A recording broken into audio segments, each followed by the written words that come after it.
When the actor Keanu Reeves asked whether artificial intelligence will surpass human creativity, Elon Musk responded, sooner or later, yes. He meant that machines will compose music, write poetry, paint pictures, and even tell stories, perhaps even better than us. But Keanu paused, took a deep breath, and asked something that lingered far beyond the surface of that conversation. He asked, but will a machine ever know what it feels like to miss something, or what it's like to create something beautiful out of a moment of sorrow? That's the place I want to speak from today, because what Keanu touches on here is the very heart of what makes us human, and it's deeply relevant to the work we do together in therapy. Creativity, beauty, transformation, they do not emerge from a vacuum. They're not calculated outputs. They arise from lived experience, from the ache of loss, from the weight of longing, from the trembling vulnerability of loving something or someone deeply. They come from our human messiness, our imperfections, our grief, and our hope.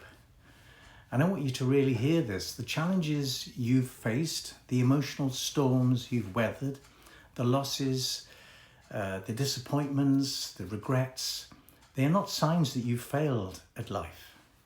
They are the very raw material of your humanity. They are what connect you to the great river of shared experience that we all live in, whether we acknowledge it or not. You see, the work we do in therapy is not about becoming perfect. It's not about tidying up your inner world so that it looks good on paper. It's about learning to stay with your experience, to become more alive to it, to feel more fully, not less. Pain is not the enemy, nor is anger or sadness or doubt. These feelings are messengers. They point to what matters. They arise in response to challenge, because challenge is what calls us to grow. Sometimes we imagine that being emotionally well means feeling calm and content all the time. But that's not true. Being emotionally healthy means being able to feel the whole range of your emotions: grief, frustration, tenderness, joy, and to trust that none of it will break you. To know that even in sorrow, you can create beauty. Even in despair, something meaningful can emerge. This is something no machine can replicate, because no algorithm can feel longing. No program can know the strange, bittersweet joy of remembering a loved one who's gone.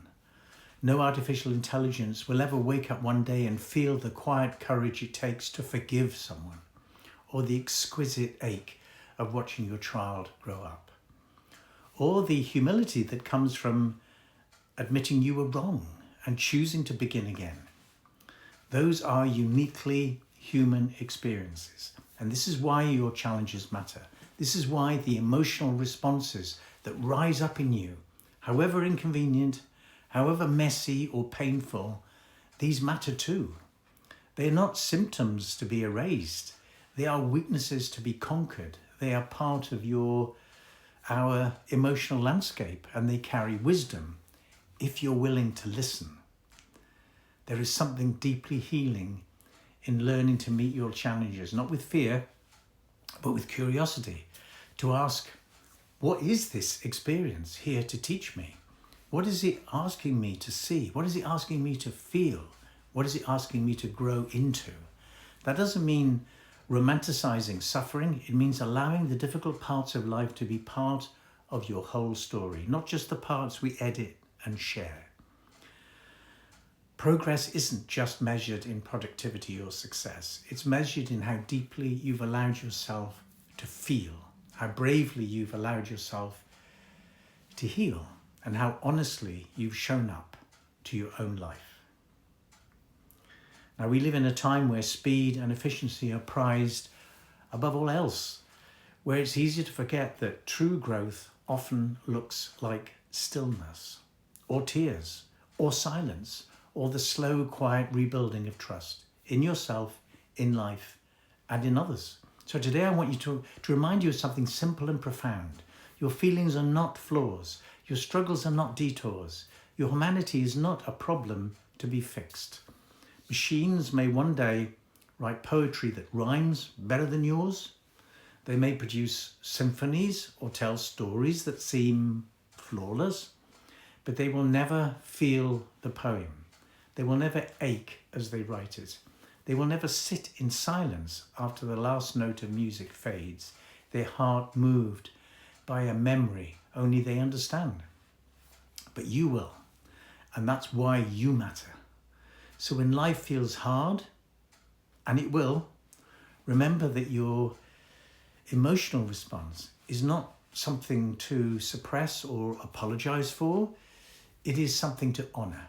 It is the evidence that you are alive, that you care, that you're connected to something deeper. And when you create something from that place, from your sorrow, from your love, from your hope, it's not only beautiful, it's real, and it's yours. And that is something no machine will ever be able to replicate. And if you like help navigating your emotions, visit my website and book a free discovery call, and let's see what's possible.